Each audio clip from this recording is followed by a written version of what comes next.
여러분 안녕하십니까? KBS 뉴스 특보입니다.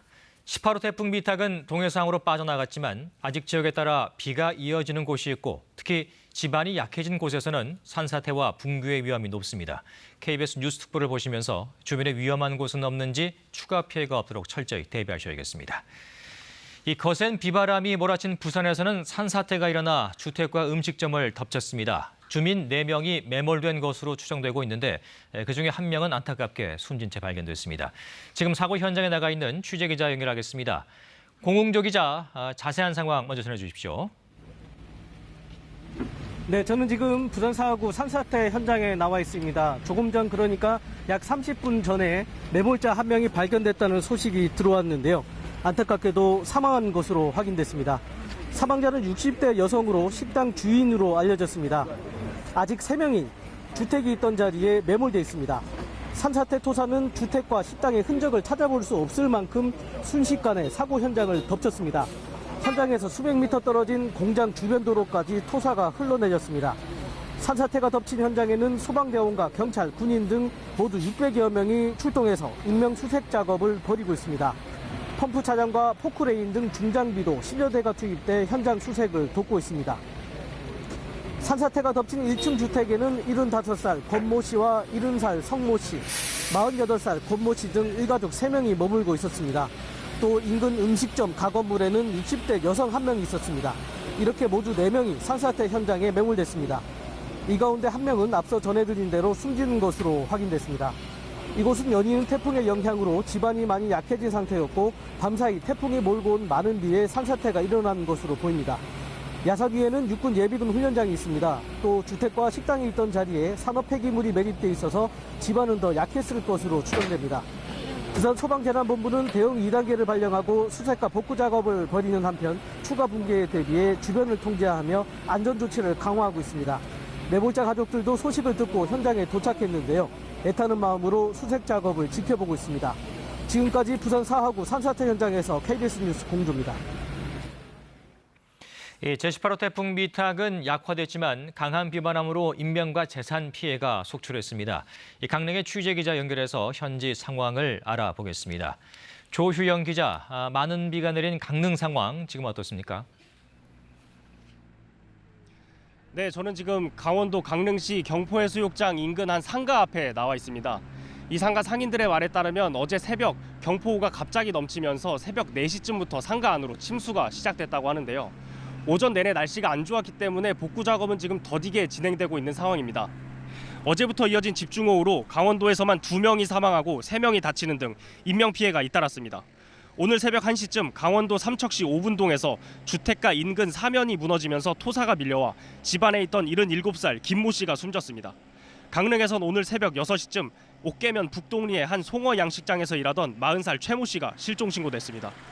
최 씨는 낮 12시쯤 양식장 인근 도로 복구 작업장 인근에서 숨진 채 발견됐습니다. 재산 피해도 잇따랐습니다. 강릉에선 도로와 주택, 상가 등 130여 곳이 태풍으로 인해 가게가 침수되거나 가게 시설물이 파손되는 피해를 입었습니다. 지금까지 삼척과 동해, 강릉에 주택 침수 피해가 속출해 이재민 19가구가 발생했고 주민 150여 명이 면사무소와 복지회관 등으로 일시 대피한 상황입니다. 또 삼척시 7,350여 세대와 동해 1,640여 세대가 한때 정전이 발생해 불편을 겪기도 했습니다.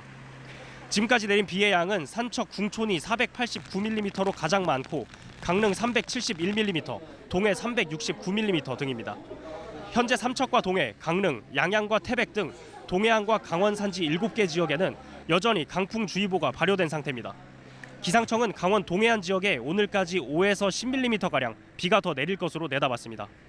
이에 따라 추가로 산사태나 시설물 파손으로 인한 인명피해가 발생할 가능성이 큰 만큼 각별한 주의가 필요합니다. 지금까지 강릉에서 KBS 뉴스 조휴연입니다. 태풍 미탁이 관통한 대구 경북 지역에서는 많은 비로 인해 현재까지 6명이 숨지고 1명이 실종됐습니다. 곳곳에 긴급 대피령이 내려졌고 이 경북 봉화에서는 열차가 탈선하는 사고도 발생했습니다. 김재노 기자가 보도합니다. 어른 허리 높이의 도로 보호 난간은 물에 잠겼고 하천 둔치 잔디밭은 흔적도 찾을 수 없습니다. 주민들은 줄기차게 쏟아지는 폭우에 하천 저지대가 침수될까 봐 안절부절입니다. 비가 많이 와서 걱정이 되고요. 황금시장 물에 잠길까봐 걱정이 돼가 잠도 뭐 안 와요. 그래서 또 나와봤어요. 또 나와보고. 대구 경북 곳곳에서 폭우로 인한 인명피해가 잇따랐습니다. 오늘 오전 9시쯤 경북 울진군 울진읍에 주택이 무너져 부부로 추정되는 남녀 2명이 숨졌습니다. 오전 1시쯤에는 경북 영덕군 축산면과 경북 포항시 기북면에서 각각 주택이 무너져 2명이 숨졌습니다. 0시 10분쯤에는 경북 포항시 흥이읍 금장리에서, 어제 저녁 9시쯤에는 경북 성주군 대가면에서 배수로 작업 등을 하던 주민 2명이 급류에 휩쓸려 숨지는 등 현재까지 모두 6명의 사망자가 생겼습니다. 또 포항시 청하면 유계리 계곡에서는 승용차가 급류에 떠내려가 운전자가 실종됐습니다. 시설물 피해도 잇따라 도로와 학교 등 공공시설 30곳이 유실됐고 영덕 강구시장의 상가 70곳 등 건물 640여 동이 침수됐습니다. 결혼하다 가까운 게 있겠네. 결혼하다 가지 말고 여기 교회 가래 돼요. 그래가지고 막 가슴이 뛰어가지고 겁이 나가 막 우산 막 그만 지고 막 일로 발휘합니다.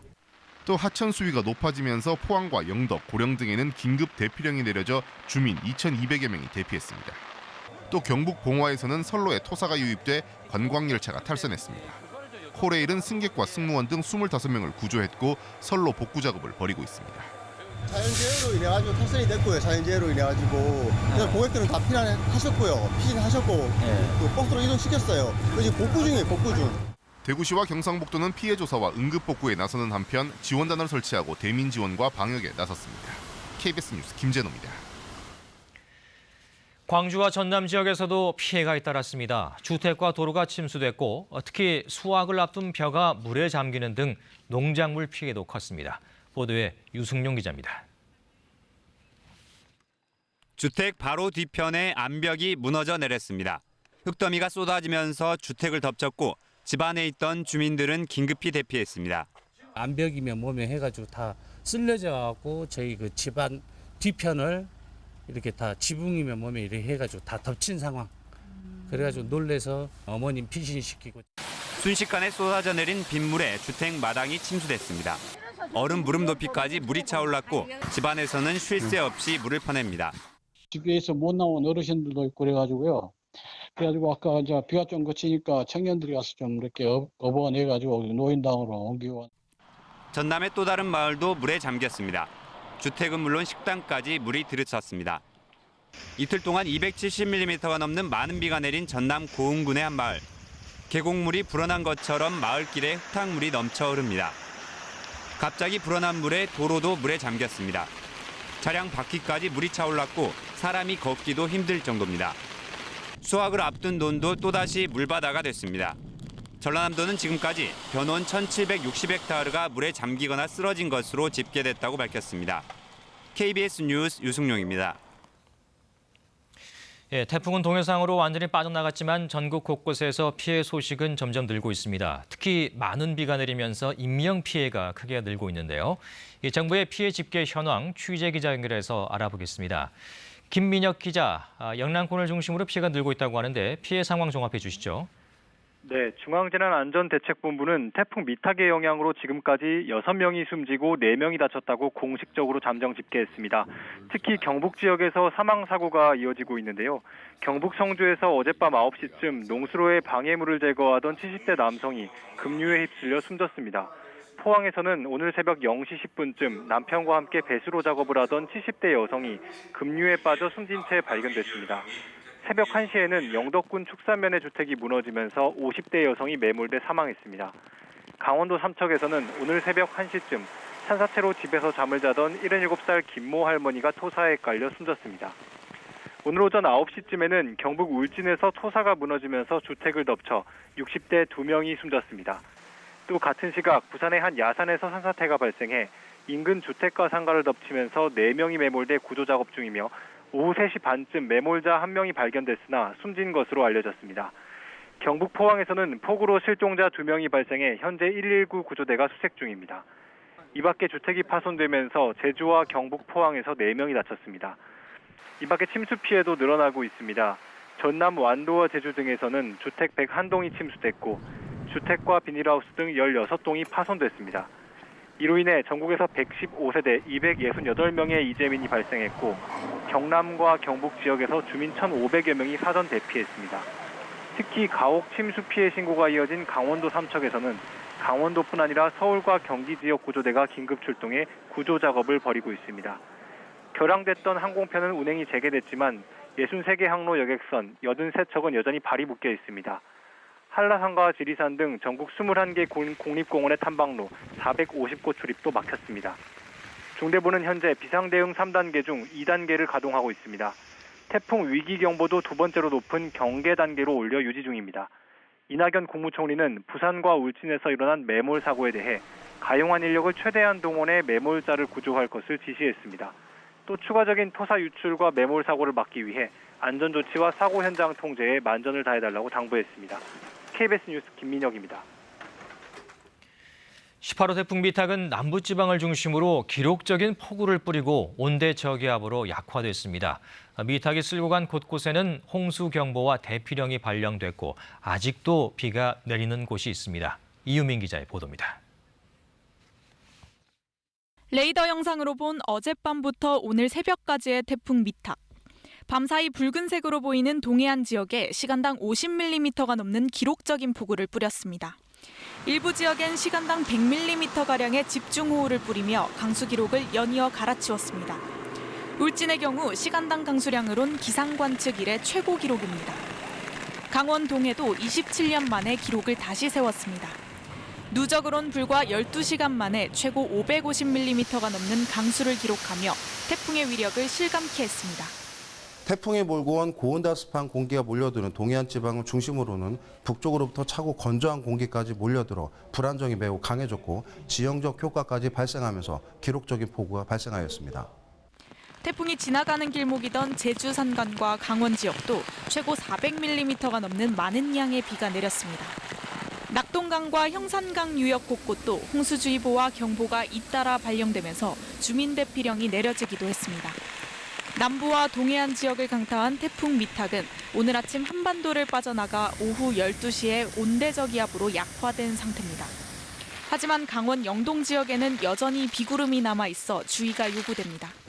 특히 올봄 대형 산불이 발생했던 강원 지역의 경우 일반 산지보다 산사태가 발생할 가능성이 큰 만큼 마지막까지 긴장의 끈을 늦춰서는 안 됩니다. KBS 뉴스 이유민입니다. 이 태풍 미탁이 남부지방을 거쳐 동해안 쪽으로 빠져나가면서 오늘 새벽부터는 특히 강원도 쪽에서 침수 피해가 잇따랐습니다. 시청자들께서 보내주신 제보 영상과 사진에는 이 태풍 미탁의 위력과 피해 실태가 고스란히 담겨 있는데요.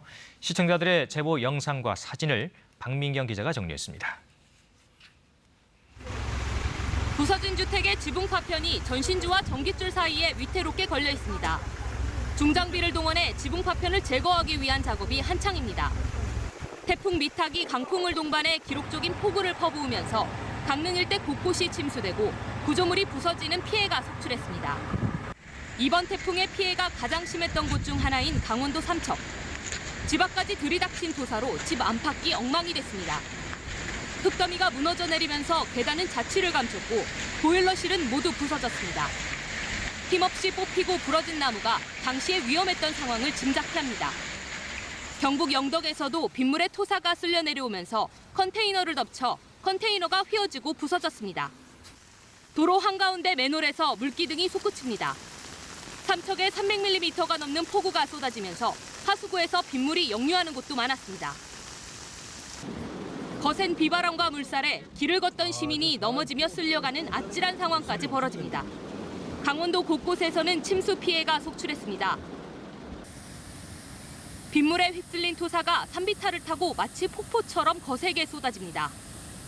해안도로 일대 통행이 통제되기도 했습니다. 지방까지 들이닥친 흙탕물 때문에 가재 도구들이 맥없이 떠내려가기도 합니다. 강원도 강릉시 송정동에서는 농경지가 전부 물에 잠기는 피해가 났고 공터나 주차장에 세워둔 차량이 범람한 남대천물에 떠내려가기도 했습니다. KBS는 제보 영상을 적극 활용해 재난방송에 전사적으로 대응하고 있습니다. 시청자 제보는 태풍 피해 예방과 정확한 상황 전달에 큰 도움이 됩니다. 제보는 카카오톡이나 전화, 이메일 등으로 보내실 수 있습니다. KBS 뉴스 박민경입니다. 네, 태풍은 지나갔습니다만 그 후가 더 문제입니다. 엄청난 폭우에 집안은 약해져 있고 이후 복구 작업 과정에서도 위험이 닥칠 수가 있습니다. 어떻게 대응해야 하는지 방재 전문가와 함께 상세하게 알아보겠습니다. 정창삼 인덕대 토목환경공학과 교수 나오셨습니다. 교수님 안녕하십니까? 예. 자, 비가 굉장히 많이 왔습니다. 예, 이제 가장 큰 위험이 지금 산사태인 것 같습니다. 지금 실제로 좀 피해가 접수가 되고 있는데 그렇습니다. 아직까지 위험이 계속 상존하고 있다고 봐야겠죠. 상당히 위험이 상존하고 있다고 볼 수는 있지만 일단 그 위기는 넘어갔다고 큰 볼 수는 위기는 있는 것 벗어났지만, 같습니다. 네. 이번에도 보시면은 부산의 경우는 사실 제위험지, 산사태 위험 지도에서도 표시가 되지 않는 어떻게 보면 인위적인 개발지에서 발생한 사건이거든요. 그런 경우는 사실은 저희가 중앙에서 어떻게 사전 예찰을 하기가 상당히 어려운 부분이 있습니다. 그래서 지역 주민들이 좀 먼저 보셔야 되는 부분이 있는데 그런 지역에서 사고가 터져서 굉장히 안타까움을 금할 수가 없습니다. 네, 이 산사태 위험 지역에서 좀 사전 인지할 수 있는 방법이나 이런 건 없습니까, 혹시? 일반적으로 저희가 산사태 위험 정보라기보다는 정확한 명칭은 산사태 정보 시스템이라는 게 있습니다. 그 산사태 정보 시스템에 들어가 보시면 그 대부분 그게 강수 기록하고 연관이 되어 있는데요. 그래서 그 산사태 위험 지역의 70% 정도의 물이 차게 되면 그 지역에 위험 경보를 내리게 돼 있습니다. 근데 이제 저희가 이번 사건에서도 굉장히 어려운 점이 뭐냐면 그런 정보를 접할 수 있는 분들은 대부분 알아서 다들 피하시는데요. 그런 정보를 접하시지 못하시는 분들이나 어떻게 보면 재난에 대한 취약자들이 많으세요. 그런 분들은 저희들이 어제 방송을 하면서도 가급적 댁에 머무시는 것이 좋겠습니다라고 말씀드렸는데 댁에 머무시다가 이런 사건들이 나거든요. 그래서 재난 취약 지역에 있는 재난 취약자들에 대한 어떤 저희들이 체계적인 관리가 좀 더 필요하지 않을까라는 생각을 하고 있습니다. 재난 취약자의 보완이 필요하다는 말씀이신데 그럼 재난 취약자라고 하면 주로 좀 뭐 어르신들을 말씀하시는 겁니까? 어떤 분들인가요? 그렇습니다. 사실은 이제 고령화가 진행되면서 시골 지역에는 대부분 이제 나이 많으신 분들이 거주를 많이 하시죠.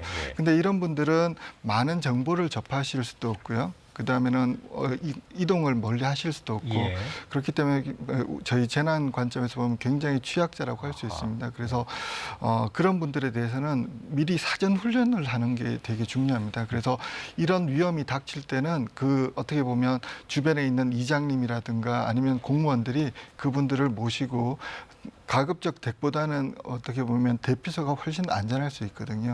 경로라인이라든가 그 지역에 설정된 대피소로 그분들을 안내해서 재난이 끝날 때까지 같이 거주하면서 그런 시간을 보내는 것이 좀 중요하지 않을까 그렇게 생각을 하고 있습니다. 네, 그 말씀해 주신 것처럼 이번에 주민 대피령이 내려지지 않았습니까? 그렇습니다. 그러면 어디로 가야 될지 좀 우왕좌왕할 수가 있는데 그런 정보들은 어디서 구할 수 있는지 안내가 잘 되고 있습니까? 그게 재난안전 포털이라든가 아니면 재난안전 디딤돌과 같은 앱이 있는데요. 사실 그 정보를 접하기가 사실 어렵습니다. 예를 들어서 저도 오늘 아침에 저희 집에 있는 안전 디딤돌에서 대피소가 어딜까를 봤는데 많은 분들이 지진 대피소는 어디신지를 아십니다. 왜냐하면 지진 대피소는 대부분이 가장 가까운 학교, 초등학교가 되거든요. 그런데 이제 재난 어제같이 침수 사건이 나면 나는 어디로 가야 될지를 잘 모르세요. 그 보면 대부분 주변에 있는 아파트라든가 전혀 동의하기 어려운 그런 지역들이 지정된 경우들이 있습니다. 엉뚱한 곳으로 가실 수도 있겠는데요. 그렇습니다. 본인들이 어디로 가야 될지를 모르시는 거죠. 그래서 이제 제가 볼 때는 재난 취약자들이 있는 지역 같은 경우는 미리 공지를 하고 사전에 훈련을 하는 것들을 좀 체계화하는 것이 필요하다고 생각하고 있습니다. 대피 요령과 또 사전에 충분히 숙지를 시킬 필요가 있다는 그런 말씀이시고요. 그렇습니다. 일본 같은 경우는 저번에 이제 저희 동북 쪽에 대지진이 났을 때도 그분들은 훈련받은 대로 가십니다. 그래서 어디로 가야 되는지 그분들은 미리 사전에 숙지를 하고 계시고요. 사이렌이 울리거나 경보 방송이 나오면 자동으로 그분들은 가십니다. 그래서 저희들도 지금 보면 시골 지역이나 재난이 많이 발생하는 지역에서는 그런 체계적인 훈련을 좀 더 해야 될 필요가 된다. 있습니다. 예, 네. 그렇습니다. 산사태 정보 시스템을 말씀해 주셨는데 이건 어디에 있는 겁니까? 예, 포털에 가셔서 보시면 산사태 정보 시스템이라고 있습니다. 예. 그래서 검색하실 수도 있고요. 그 정보 시스템을 아까 말씀드린 것처럼 강수 기상청하고 연동이 돼 있어서요. 그래서 강수가 좀 과다하게 오는 지역이 있으면 70% 이상 물그릇이 차게 되면 그 지역에 대한 경보를 발령하게 돼 있습니다. 네, 알겠습니다. 지금 물이 잠겨 있는 곳이 지금도 있지 않겠습니까? 그렇습니다. 이런 데는 이제 자칫 잘못 들어갔다 또 큰 위험에 빠질 수 있는데 뭐 어떻게 조심해야겠습니까? 지금 현재 가장 중요한 것은 시설물의 안전을 확인하는 겁니다. 예. 대부분의 분들이 비가 그쳤으니까 그냥 급한 마음에 물을 빼야지 아니면 가재도구를 챙겨야지 아니면 그런 생각을 하시는데 담벼락이나 구조물, 건물들이 굉장히 약해져 있거든요. 예. 그래서 가급적 건물이라든가 구조물의 안전을 확인하시는 게 중요합니다. 그리고 안전을 확인하신 후에 그다음에 그 수중 모터라든가 이런 걸 통해서 물빼기라든가 그다음에 논 같은 데서도 가베스트를 만들어서 물을 빼주는 작업 이런 네. 것들을 해주셔야 되고요. 그리고 아마 아까 말씀드린 것처럼 홍수가 나면 가장 부족한 게 깨끗한 물입니다. 그래서 예. 깨끗한 물을 공급을 하고 그리고 가급적 식수로 인한 2차 피해가 많습니다. 식중독이라든가 수인섬 전염병들이 많이 발생합니다. 그리고 이 홍수가 나게 되면 지역에 있는 모든 쓰레기들이 다 몰리게 되죠. 거기다가 또 어떤 경우가 있냐면 산악 지역에 있는 동물들의 폐사체라든가 이런 것들에 의해서 바이러스 같은 병원균 같은 것들이 있을 수 있거든요. 아프리카 돼지열병이 지금 가장 걱정이에요. 예. 그렇죠. 돼지열병 지역하고는 저희 다행히 좀 피해지기 좀 차이가 있어서 예. 그렇긴 합니다만 그럼에도 불구하고 죽은 동물의 폐사체는 병균을 가지고 있거든요. 그래서 가급적 피해 주시고 접촉하시면 안 되겠어요. 그렇습니다. 그리고 깨끗한 물로 항상 씻어주시는 과정이 좀 필요할 것 같습니다. 예. 자, 지금 이제 복구 작업이 진행이 될 텐데요. 그 또 복구 작업 현장에서도 좀 조심하셔야 될 것 같아요.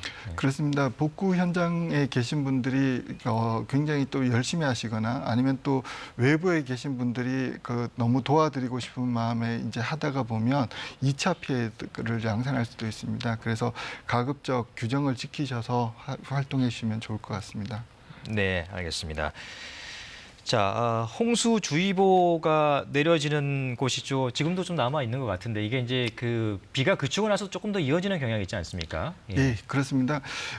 여러분들이 강수하고 틀리게 홍수는 예를 들어 강물이 1초에 2m, 1m, 2m면 굉장히 빠른 유속이거든요. 네. 근데 그걸 시속으로 바꾸면 3km에서 5km밖에 되지 않습니다. 그러면 5km 상류 지점에서 떨어진 비가 오는데 1시간이나 걸리는 거죠. 그래서 뭐 하천 구간이 20km다 그러면은 한 4-5시간. 대하천의 경우는 그것보다 훨씬 더 많이 걸리겠죠. 그래서 상류의 온비가 계속 내려온 유량들이 내려오고 있기 때문에 예. 홍수량은 뭐 꾸준히 지속할 수도 있지만 저희가 볼 때는 아직 경계 수위에서 어느 정도 여유가 있기 때문에 예. 그 대하천 부분에서는 큰 문제가 없을 걸로 생각하고 있습니다. 네, 아무튼 좀 물이 많이 불어난 곳에서는 끝까지 좀 조심하셔야 될 것 같습니다. 그렇습니다. 네, 말씀 여기까지 듣겠습니다. 고맙습니다. 감사합니다. 네, 계속해서 일반 뉴스 전해드리겠습니다. 조국 법무장관의 배우자인 정경심 교수가 오늘 오전 조사를 받기 위해 검찰에 나왔습니다. 서울중앙지검에 나가 있는 취재기자를 연결해서 자세한 상황을 들어보겠습니다. 김재린 기자, 정경심 교수 결국 비공개로 출석을 했습니다. 지금도 조사가 계속되고 있나요? 네, 조국 장관의 배우자 정경심 교수는 오늘 오전 9시쯤 서울중앙지검에 출석했습니다. 검찰 수사가 본격화된 지 37일 만에 처음으로 조사를 받는 건데요. 현재 7시간 넘게 조사가 이어지고 있습니다. 오늘 정 교수는 취재진이 몰린 이곳 청사 1층이 아닌 다른 출입구를 거쳐 변호인과 함께 조사실로 올라간 것으로 전해졌습니다. 신속한 조사가 필요한 상황에서 모습이 노출되는데 부담을 느낀 정 교수 측을 검찰이 배려한 것으로 풀이됩니다. 앞서 구속된 조 장관의 오촌 조카 조모 씨의 구속기한이 오늘 끝나기 때문에 검찰은 조 씨를 오늘 중 기소할 것으로 보이는데요. 그 전에 조 씨의 공범으로 의심받는 정 교수를 상대로 최대한 많은 부분을 조사한다는 계획입니다. 혐의점이 많은 데다 정 교수 측이 건강 이상을 호소하기도 했기 때문에 검찰이 정 교수를 오늘 밤 늦게 돌려보낸 뒤 다시 부를 가능성에 무게가 실립니다. 검찰은 조 장관 일가가 투자한 사모펀드의 운용에 정 교수가 직접 개입하거나 횡령, 배임, 허위 공시 등의 불법 행위 정황을 알고 있었는지 등을 추궁하고 있는 것으로 알려졌습니다. 검찰은 정 교수가 문제의 사모펀드 운영에 초기부터 깊이 개입했다고 보고 있습니다. 정 교수가 딸의 동양대 총장 표창장 등 여러 증명서 위조 의혹에 개입했다는 혐의에 대해서도 캐물을 것으로 보입니다. 또 검찰 수사가 시작된 뒤 정 교수가 대학과 자택의 컴퓨터 하드디스크를 빼돌리도록 지시했다는 등의 증거인멸 교사 혐의도 조사 대상입니다. 앞서 검찰은 정 교수가 딸의 의전원 입시를 위해 동양대 총장 명의의 표창장을 위조했다고 보고 조 장관의 인사청문회 당일인 지난달 6일 정 교수를 사문서 위조 혐의로 재판에 넘겼습니다. 검찰은 정 교수에 대한 조사를 마치는 대로 구속영장 청구도 검토하겠다는 방침입니다. 지금까지 서울중앙지검에서 KBS 뉴스 김채린입니다. 자유한국당과 보수 성향 단체들이 오늘 서울 광화문 광장 등에서 조국 장관 퇴진 등을 요구하는 대규모 집회를 열었습니다. 이 보수 단체 집회 사상 가장 큰 규모로 보입니다. 현재 집회 상황 취재 기자 연결해서 알아보겠습니다. 전현우 기자, 현재 상황 전해주십시오. 네, 각기 다른 장소에서 시작한 자유한국당과 보수 성향 단체의 집회의 참가자들은 일단 본행사를 모두 마쳤습니다. 자유한국당은 오늘 낮 1시 광화문 세종문화회관 앞에서 시작했던 문재인 정권의 헌정 유린 중단과 조국 법무부 장관의 퇴진 등을 요구하는 집회를 조금 전 2시 반쯤 마무리했습니다. 집회에는 황교안 대표와 나경원 원내대표 등이 무대에 올라 조국 장관 파면과 문재인 대통령의 사과를 요구했습니다. 집회에 참여했던 인원 가운데 상당수는 바로 옆에서 열린 보수단체 집회로 옮겨 시위를 이어가고 있습니다. 보수단체들의 연합인 문재인 하야 범국민투쟁본부는 오후 2시부터 광화문 교보빌딩 부근에서 대규모 집회를 열고 조 장관이 수사 개입을 통해 법치주의와 헌법을 위협하고 있다며 조 장관 퇴진을 요구했습니다. 주최 측은 조금 전 오후 4시쯤 집회를 마치고 청와대 방면으로 행진하고 있습니다. 비슷한 시각 태극기 혁명 국민운동본부와 한국교회 기도연합 등도 덕수궁 대한문 앞에서 집회를 열고 조국 장관 사퇴를 촉구했습니다. 이곳의 집회 참가자들도 오후 4시부터 을지로와 안국역을 거쳐 청와대 방면으로 행진을 시작했습니다. 이보다 앞서 우리공화당은 오후 1시부터 숭례문 부근에서 문재인 퇴진 태극기 집회를 열었습니다. 대규모 조신 집회로 광화문 앞부터 서울역 4번 출구 앞까지 세종대로 2.1km 구간 10차선 도로에서 차량 운행이 전면 통제됐고 이 일대 부근 종로와 을지로 일부도 차량 통행이 통제된 상태입니다. 오늘 집회 참가자들은 한때 광화문 세종문화회관 앞에서 서울시청을 지나 옛 삼성 본관 앞까지 1.5km 가까운 도로를 양방향으로 가득 메웠습니다. 보수단체 주최 집회로는 사상 최대 규모의 인원이 결집한 것으로 보이는 가운데 주최 측은 오늘 300만 명 이상이 모였다고 주장했습니다. KBS 뉴스 전현우입니다. 오늘 경기 파주와 김포 농장 두 곳에서 아프리카 돼지열병 추가 확진이 나와 확진 사례가 모두 13곳으로 늘어났습니다. 이런 가운데 경기 연천군에서 발견된 야생 멧돼지 사체에서 처음으로 아프리카 돼지열병 바이러스가 검출됐습니다. 황정호 기자가 보도합니다. 오늘 오전 경기 김포와 파주에서 확진 판정을 받은 농장이 추가됐습니다. 국내 확진 농장은 오늘 2곳이 추가되면서 모두 13곳으로 늘었습니다. 방역당국은 경기 김포시 통진읍의 농가를 포함해 인근 3km 이내에서 키우는 돼지 2만 2천여 마리를 매몰 처분합니다. 확진 판정을 받은 경기 파주의 경우에는 해당 농장 2,300여 마리를 제외하고 인근의 다른 농장은 없는 것으로 조사됐습니다. 다만 파주에서만 어제부터 이틀 동안 확진 사례가 3건 연달아 나오면서 방역당국은 차량 이동 등을 통제하고 긴급 소독에 나섰습니다.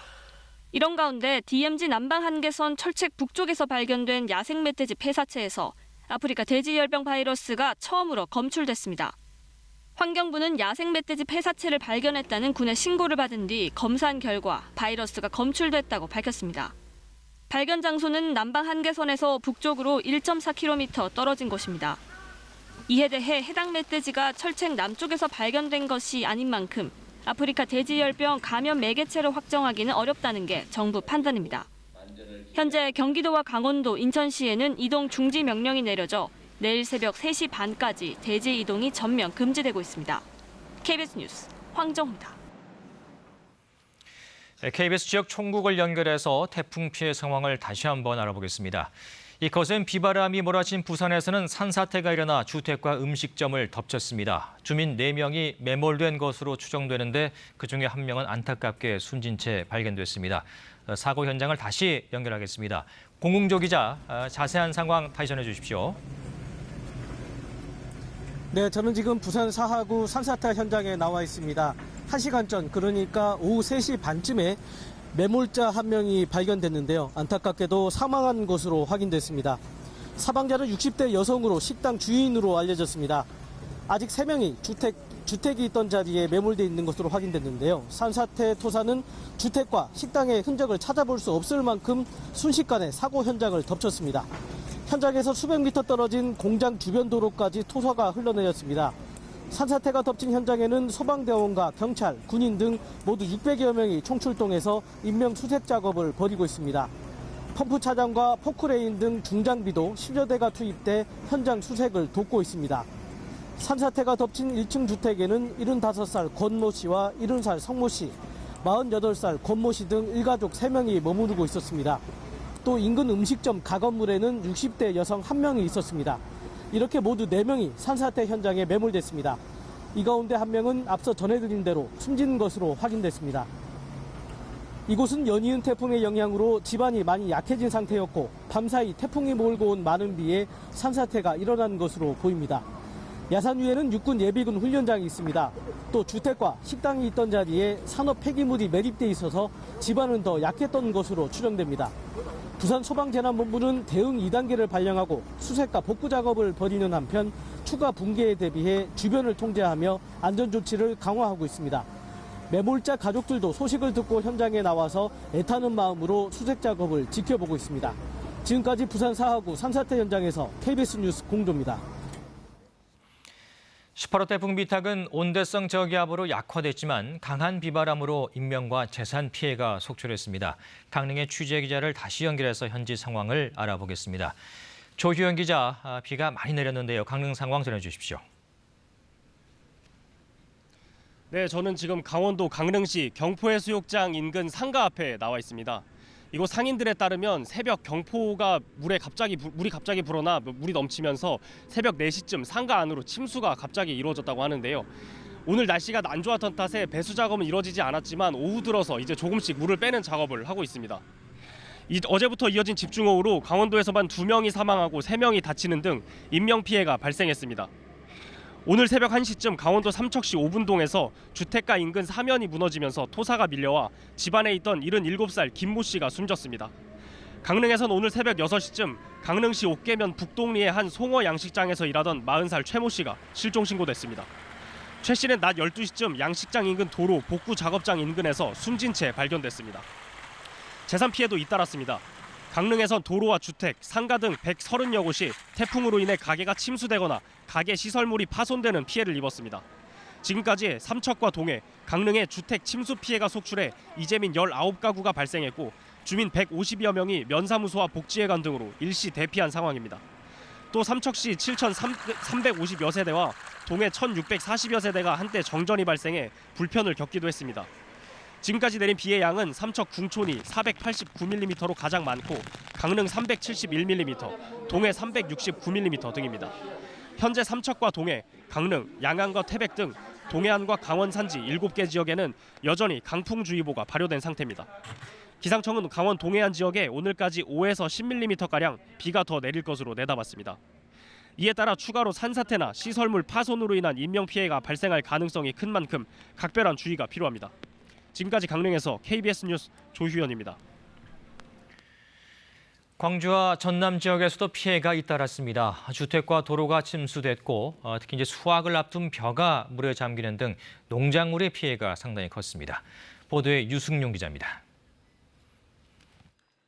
주택 바로 뒤편에 암벽이 무너져 내렸습니다. 흙더미가 쏟아지면서 주택을 덮쳤고 집안에 있던 주민들은 긴급히 대피했습니다.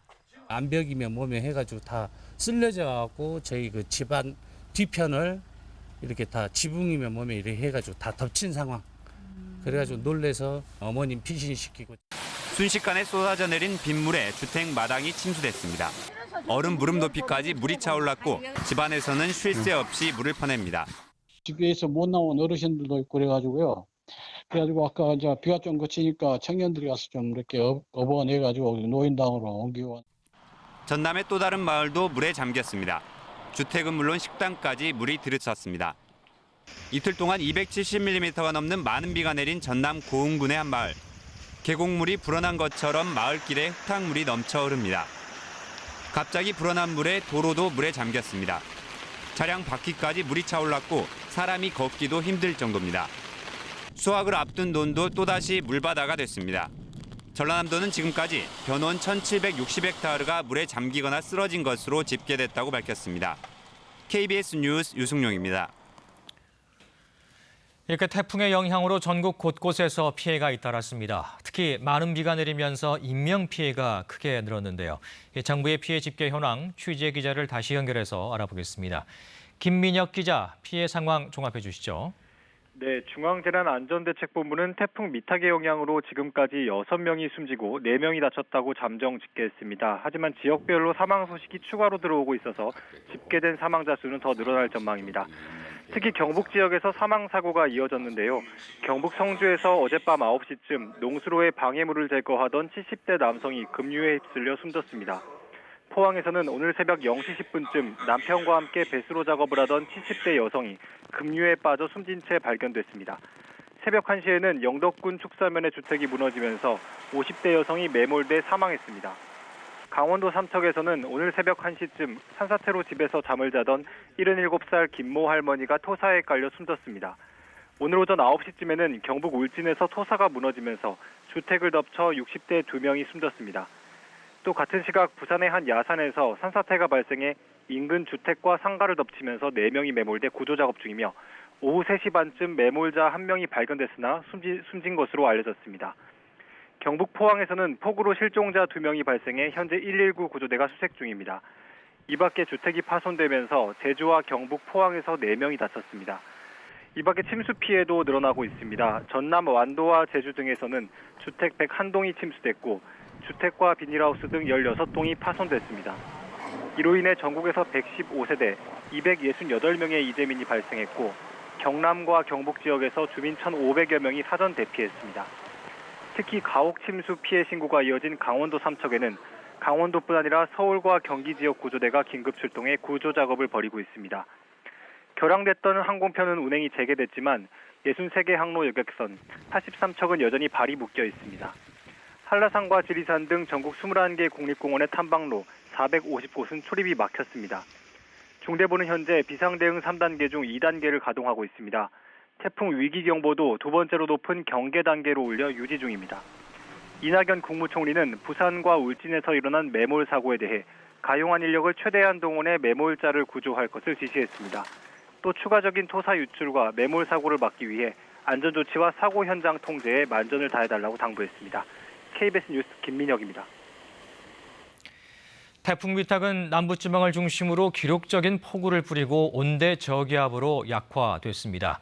미탁이 쓸고 간 곳곳에는 홍수 경보와 대피령이 발령됐고 아직도 비가 오는 곳이 있습니다. 이유민 기자의 보도입니다. 레이더 영상으로 본 어젯밤부터 오늘 새벽까지의 태풍 미탁. 밤사이 붉은색으로 보이는 동해안 지역에 시간당 50mm가 넘는 기록적인 폭우를 뿌렸습니다.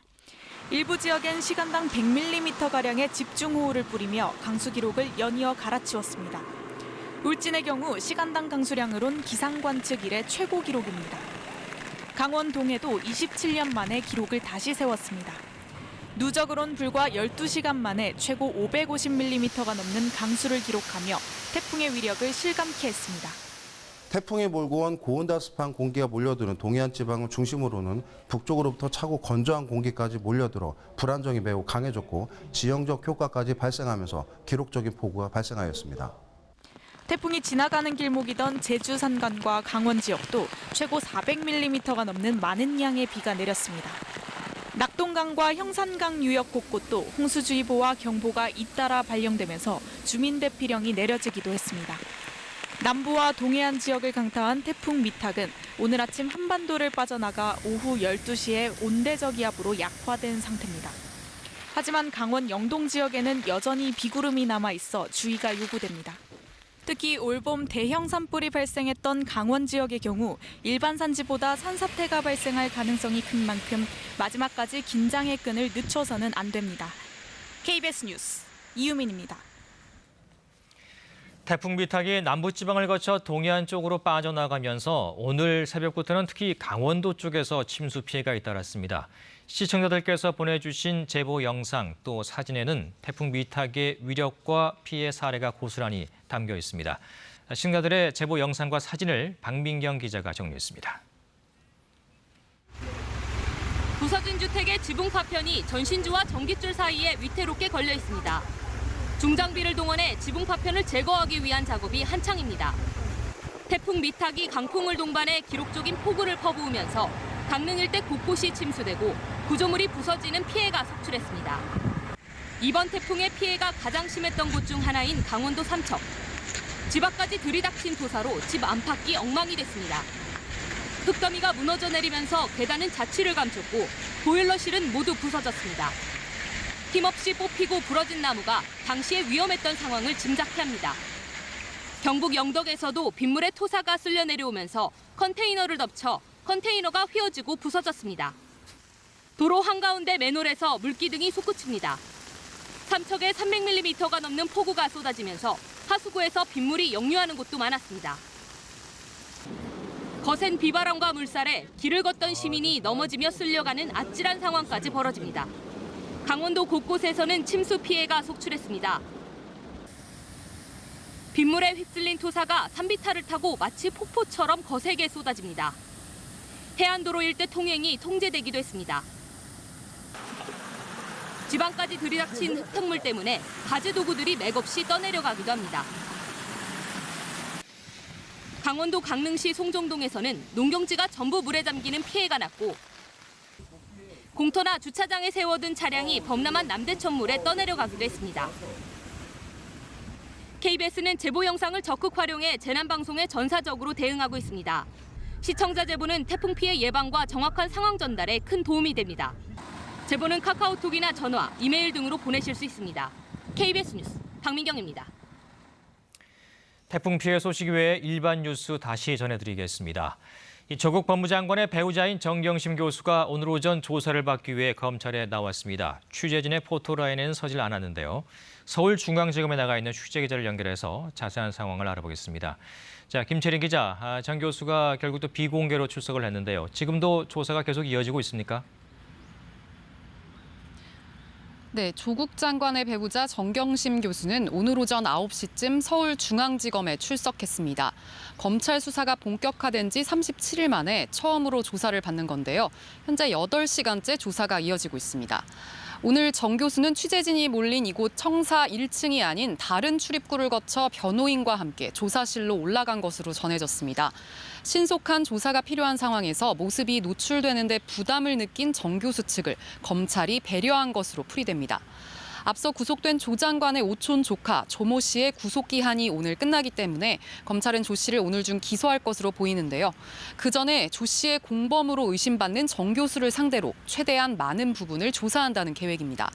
혐의점이 많은 데다 정 교수 측이 건강 이상을 호소하기도 했기 때문에 검찰이 정 교수를 오늘 밤 늦게 돌려보낸 뒤 다시 부를 가능성에 무게가 실립니다. 검찰은 조 장관 일가가 투자한 사모펀드의 운용에 정 교수가 직접 개입하거나 횡령, 배임, 허위 공시 등의 불법 행위 정황을 알고 있었는지 등을 추궁하고 있는 것으로 알려졌습니다. 검찰은 정 교수가 문제의 사모펀드 운영에 초기부터 깊이 개입했다고 보고 있습니다. 정 교수가 딸의 동양대 총장 표창장 등 여러 증명서 위조 의혹에 개입했다는 혐의에 대해서도 캐물을 것으로 보입니다. 또 검찰 수사가 시작된 뒤 정 교수가 대학과 자택에 컴퓨터 하드디스크를 빼돌리도록 지시했다는 등의 증거인멸 교사 혐의도 조사 대상입니다. 앞서 검찰은 정 교수가 딸의 의전원 입시를 위해 동양대 총장 명의의 표창장을 위조했다고 보고 조 장관의 인사청문회 당일인 지난달 6일 정 교수를 사문서 위조 혐의로 재판에 넘겼습니다. 검찰은 정 교수에 대한 조사를 마치는 대로 구속영장 청구도 검토하겠다는 방침입니다. 지금까지 서울중앙지검에서 KBS 뉴스 김채린입니다. 자유한국당과 보수 성향 단체들이 오늘 서울 광화문 광장 등에서 조국 장관 퇴진 등을 요구하는 대규모 집회를 열었습니다. 보수단체 집회 사상 가장 큰 규모로 보이는데요. 현재 집회 상황 취재 기자 연결해서 알아보겠습니다. 전현우 기자, 현재 상황 전해주십시오. 네, 각기 다른 장소에서 시작한 자유한국당과 보수 성향 단체의 집회에 참가자들은 일단 본행사를 모두 마쳤습니다. 자유한국당은 오늘 낮 1시 광화문 세종문화회관 앞에서 시작했던 문재인 정권의 헌정 유린 중단과 조국 법무부 장관 퇴진 등을 요구하는 집회를 조금 전 2시 반쯤 마무리했습니다. 집회에는 황교안 대표와 나경원 원내대표 등이 무대에 올라 조국 장관 파면과 문재인 대통령의 사과를 요구했습니다. 집회에 참여했던 인원 가운데 상당수는 바로 옆에서 열린 보수단체 집회로 옮겨 시위를 이어가고 있습니다. 보수단체들의 연합인 문재인 하야 범국민투쟁본부는 오후 2시부터 광화문 교보빌딩 부근에서 대규모 집회를 열고 조 장관이 수사 개입을 통해 법치주의와 헌법을 위협하고 있다며 조 장관의 퇴진을 요구했습니다. 주최 측은 조금 전 오후 4시쯤 집회를 마치고 청와대 방면으로 행진하고 있습니다. 비슷한 시각 태극기 혁명 국민운동본부와 한국교회 기도연합 등도 덕수궁 대한문 앞에서 집회를 열고 조국 장관 사퇴를 촉구했습니다. 이곳의 집회 참가자들도 오후 4시부터 을지로와 안국역을 거쳐 청와대 방면으로 행진을 시작했습니다.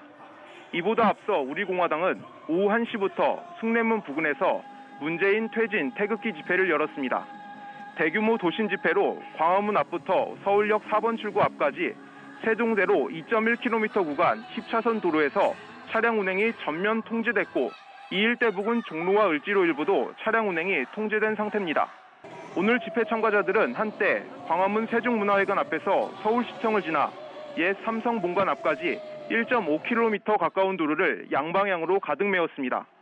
보수단체 주최 집회로는 사상 최대 규모의 인원이 결집한 것으로 보이는 가운데 주최 측은 오늘 300만 명 이상이 모였다고 주장했습니다. KBS 뉴스 전현우입니다.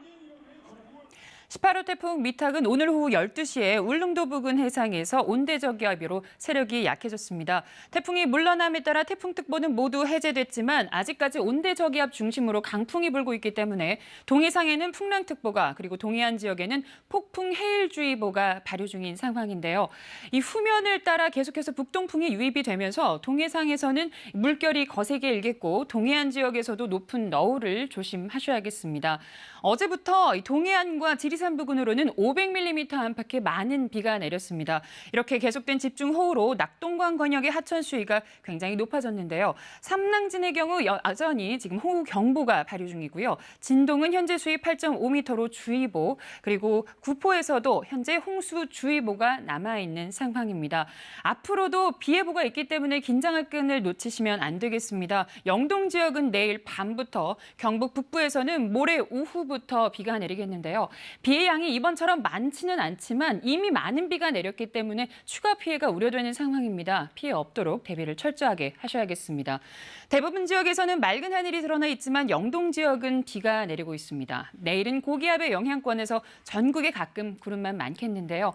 다만 앞서 말씀드린 것처럼 동풍이 불면서 영동 지역은 내일 밤부터 최고 40mm가량의 비가 내릴 것으로 보입니다. 내일 아침 기온은 서울이 18도 등으로 오늘보다 조금 높겠습니다. 낮 최고 기온은 서울이 27도 등으로 오늘보다 높겠습니다. 바다의 물결은 동해상에서 최고 7m로 거세게 일겠습니다. 주말부터는 선선한 날씨가 이어지겠지만 경기 동부, 강원 영서, 경북 북부에는 비가 오겠습니다. 기상정보였습니다. 이 태풍 미탁은 동해로 빠져나가 온대 저기압으로 약화됐지만 지반이 약한 곳을 중심으로 여전히 위험이 상존하고 있습니다. 추가 피해가 없도록 잘 살피시기 바랍니다. 관련 소식은 다음 정규 뉴스를 통해 계속 전해드리겠습니다. KBS 뉴스 특보를 모두 마칩니다. 고맙습니다.